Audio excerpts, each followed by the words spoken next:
I never thought the words my wife said at a dinner party would come back to haunt me. It started as a joke, or at least that's how she tried to play it off.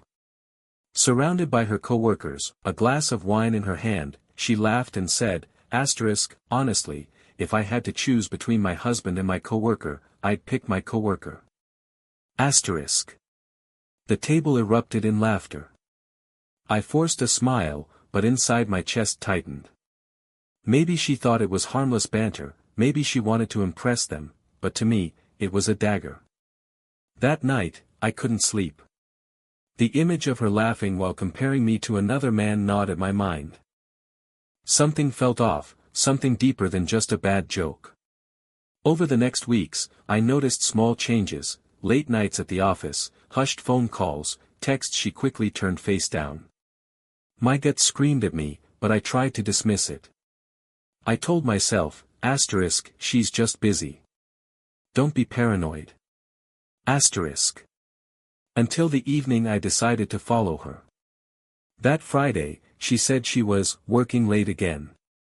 Her voice carried that same casual tone, but something inside me finally snapped. I grabbed my keys, drove downtown, and parked a few blocks from her office. For an hour, I sat there, watching the lights inside the building flicker off one by one. Her car was still in the lot. Then, just before 10 p.m., she finally walked out, but she wasn't alone. A man trailed beside her, laughing, his hand brushing her arm as if it had been there 1,000 times before. My chest burned, but I stayed hidden, gripping the steering wheel so tightly my knuckles turned white. They didn't head to their cars.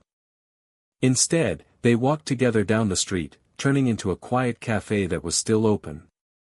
Through the window, I watched them sit close, their voices low, their faces too close to be just coworkers. And then it happened, his hand slid over hers. She didn't pull away. She smiled. In that instant, the words she had boasted weeks ago came crashing back, I'd choose my coworker over my husband. It wasn't a joke.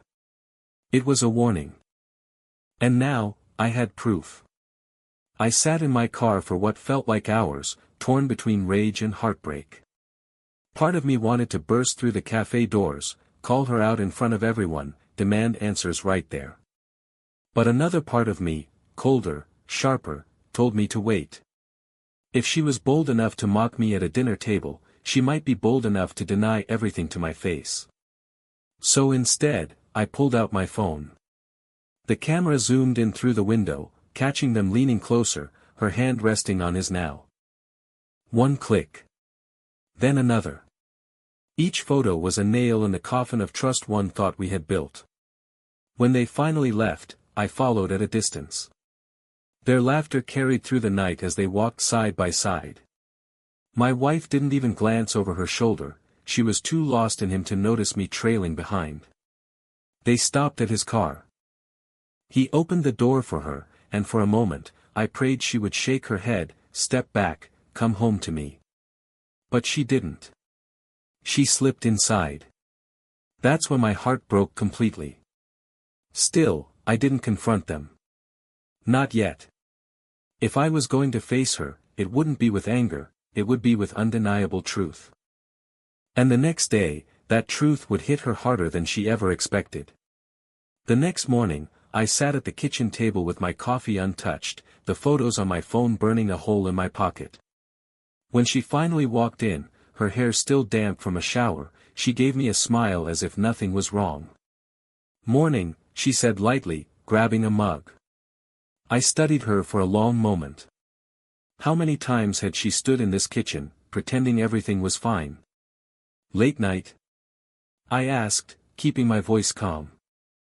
She froze for just a second, then forced a shrug. "Yeah. Deadlines. You know how it is." I almost laughed at the boldness of it. Instead, I slid my phone across the table. The screen lit up with the first photo, her hand in his. Her face drained of color. The mug trembled in her grip. "I followed you," I said quietly. "No excuses this time. No jokes, no pretending." Just the truth. She opened her mouth, closed it, then tried again. It's not what it looks like. But as I swiped to the next photo, her climbing into his car, her excuse collapsed. The silence that followed was heavier than any scream. Finally, I leaned forward. Remember what you said? That you'd choose your coworker over me? Congratulations. You already did. Her hands shook as she set the mug down, the clink against the counter echoing like a hammer in the silence. For the first time, I saw fear in her eyes, not fear of me, but fear of being caught, of having nowhere to run. I didn't mean what I said that night, she stammered, her voice thin. It was a stupid joke. I was trying to make them laugh. A joke? I snapped, my calm breaking for the first time. I pointed to the phone. Was this a joke too? Him holding your hand? You climbing into his car? Her lips trembled. It wasn't supposed to go this far. I leaned back in my chair, my chest tight. So it was something. She pressed her palms against her face, hiding tears. He listened to me. He made me feel like I wasn't invisible. I don't even know how it happened, one night turned into another. I thought I could control it. The words cut deeper than any knife. Invisible. After everything I had done for our family, after all the years of loyalty, she had chosen someone else because he listened. I stared at her, 1,000 thoughts crashing through my mind. This wasn't just betrayal, it was a confession that the woman I thought I knew had already left me long before I caught her. And for the first time, I wasn't sure if I wanted her back. I sat there, my jaw tight, as her words replayed in my head like broken glass grinding together. Invisible, that's what she called me. I gave you everything, I said slowly, almost whispering. A home. Loyalty. Every ounce of trust one had. And you traded it for office gossip and late-night coffee dates. She reached across the table, desperate. Please, don't say it like that. I made a mistake. I pulled my hand back before she could touch me. No. A mistake is forgetting an anniversary. A mistake is saying something cruel in an argument. What you did was a choice. Over and over again. Her tears streamed now, but I felt strangely numb. Like all the pain had burned out of me, leaving only cold clarity. You know what hurts the most? I continued. You didn't even hide how little you respected me. You bragged about choosing him over me in front of everyone. You humiliated me before you even betrayed me. She broke down, sobbing into her hands. I don't want to lose you. Please, I'll cut it off. I'll do anything. But I could already feel the distance between us stretching like a canyon. For the first time, I realized the power wasn't in her hands anymore. It was in mine. I stood up from the table, pacing the kitchen as her sobs filled the room. Every step I took seemed to pound louder in my chest, like I was walking out of the life I thought I had. You say you don't want to lose me, I said firmly, but you already gambled with us. And you lost. She shook her head furiously, standing to block my path. No, please, don't talk like that. I'll quit my job if I have to. I'll never see him again. Just, don't walk away from us. I studied her, searching for even a shred of the woman I thought I married. But all I saw was desperation to keep her comfortable life, not desperation born of real love. Here's the thing, I said coldly. I'm done begging for respect. I won't fight another man for my own wife. If you ever wanted me, you would have chosen me without hesitation. Her face crumpled, but I pressed on. So here's what's going to happen. I'm not making a scene, I'm not screaming, and I'm not giving you a chance to twist this story. You'll tell me the truth, all of it, every detail, or I walk out that door and never come back. Her breath caught in her throat, fear flickering in her eyes. For the first time, she realized I wasn't bluffing. The power she once had over me was gone. She clutched the edge of the table, her knuckles pale. I could see the battle raging in her eyes, lie and risk losing me, or tell the truth and risk losing me anyway. Finally, her shoulders slumped. It started months ago, she whispered. After that night at the dinner party, when I said what I said. He teased me about it later at work. I laughed it off, but then we started talking more. At first, it was harmless, coffee breaks, venting about the office. I clenched my jaw. Harmless, the word tasted bitter. But then, she continued, voice breaking, I started confiding in him. Things I should have told you. How I felt tired, overlooked, how it seemed like we were drifting apart. He listened, and she swallowed hard, I let that attention mean more than it should have. I stared at her, waiting for the part she was holding back. Her tears fell freely now.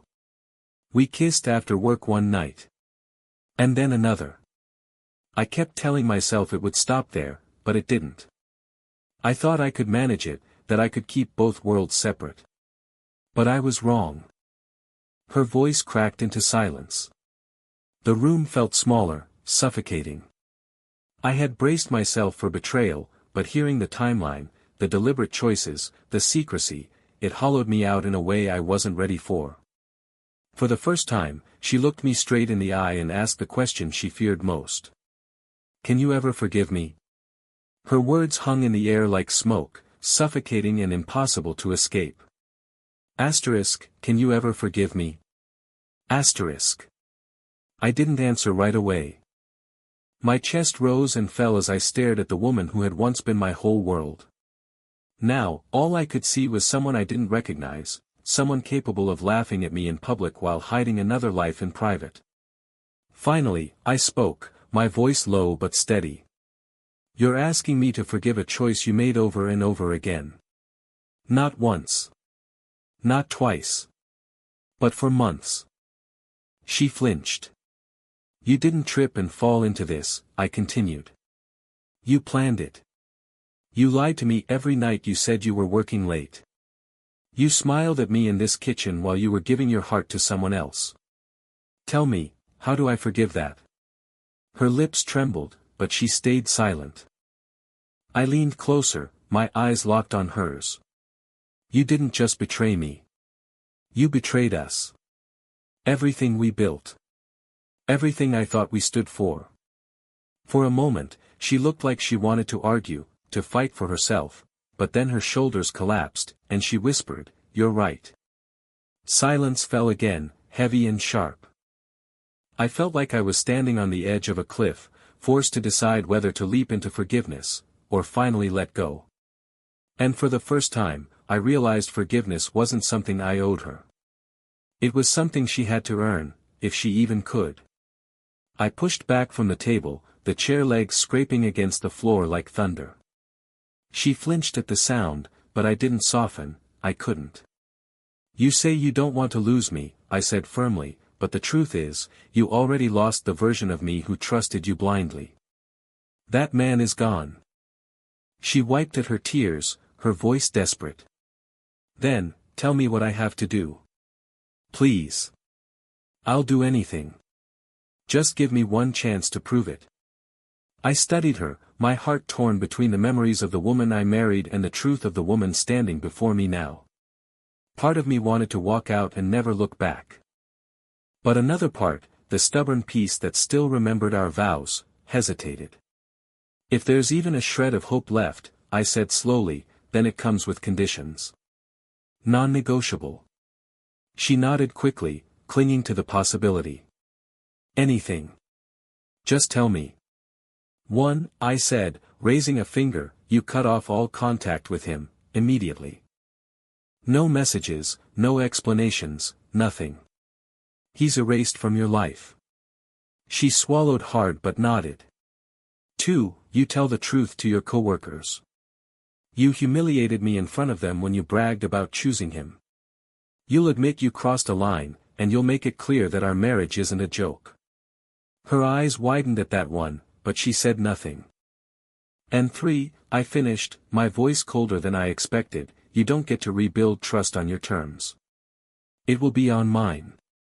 And if you slip even once, if I sense one lie, one secret, you won't see me again." The silence that followed was crushing. She nodded slowly, tears falling again. But inside, I wondered if giving her this chance was strength, or weakness. She stood frozen for a long moment, my words cutting through the last of her defenses. Finally, she nodded, her voice barely a whisper. "I'll do it. All of it. I swear." But I didn't move. I didn't comfort her. I just watched. Later that day, I kept my distance while she picked up her phone. Her hands trembled as she dialed his number, putting it on speaker at my request. My heart pounded as I heard his voice on the other end, smooth, confident, as if nothing could touch him. But then she said the words. "This has to end. Don't call me, don't text me. We're done. Forever." A pause. His tone turned sharp. "So your husband found out? You're making a mistake." She squeezed her eyes shut. "No. The mistake was ever letting this happen." Then she hung up. For the first time in weeks, the house was quiet again. The next step came 2 days later, her company's team meeting. I didn't go with her, but when she returned, her face was pale and her eyes red. "I told them," she admitted, voice trembling. "I told them it wasn't a joke. That I disrespected you, that I was wrong. They looked at me like," she trailed off, shaking her head. "Like a woman who had burned down her own house." I wanted to feel vindicated, but all I felt was emptiness. She was doing what I asked, yes. But trust wasn't something you could rebuild with a few public confessions. And as she stood there, waiting for me to say something, I realized the real test wasn't hers. It was mine. That night, I lay awake staring at the ceiling, her quiet breathing beside me. On the surface, everything looked almost normal, 2 people in bed, under the same roof. But inside, I felt like a stranger in my own marriage. She had done everything I demanded, cut him off, confessed at work, humbled herself. But none of it answered the question burning inside me, could I ever look at her the same way again, I thought back to the years we'd spent together, the vacations, the laughter, the nights we stayed up dreaming about the future. Those memories were real. But so were the lies, the late nights, the whispered phone calls. It was like 2 lives had been running in parallel, and now I had to decide which one would define us. She stirred in her sleep, mumbling my name softly. For a moment, I wanted to believe it was love, that she was reaching for me even in her dreams. But a darker thought cut through. How many nights had she whispered someone else's name in her heart while lying next to me? By morning, I knew one thing for certain: forgiveness wasn't a single decision. It was 1,000 tiny ones, made every day. And I wasn't sure if I had the strength for that. When she came into the kitchen, hopeful, searching my face for signs of softness, I finally said the words that had been clawing at my throat. "This isn't about what you do anymore. It's about what I can live with. And right now, I don't know if I can live with this." Her eyes filled with fresh tears. For the first time, she looked truly terrified, not of losing the fight, but of losing me. The room went silent after my words. She stood frozen, tears streaming down her cheeks, her lips parting as if to speak but no sound coming out. I could see it in her eyes. This was the moment she finally understood that the power had shifted. "I'll spend the rest of my life proving it to you," she whispered finally, her voice breaking. "I'll do whatever it takes. Just, please don't give up on us." Her desperation should have softened me, but instead it made my chest ache with something heavier: doubt. How many times had she said she loved me while planning her nights with him? How many promises had already been broken long before this day? I turned away, staring out the window.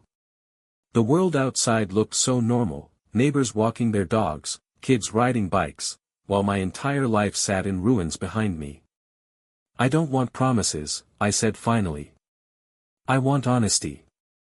And I want peace. I'm not sure I can find either here anymore. She stepped closer, her hand reaching for mine, but I didn't move. The space between us felt wider than ever, and no apology could close it. That's when I realized, love might survive betrayal for some people. But for me, love without trust was nothing more than a memory. I looked her in the eye, my voice steady. Maybe it's time we stop pretending we still have what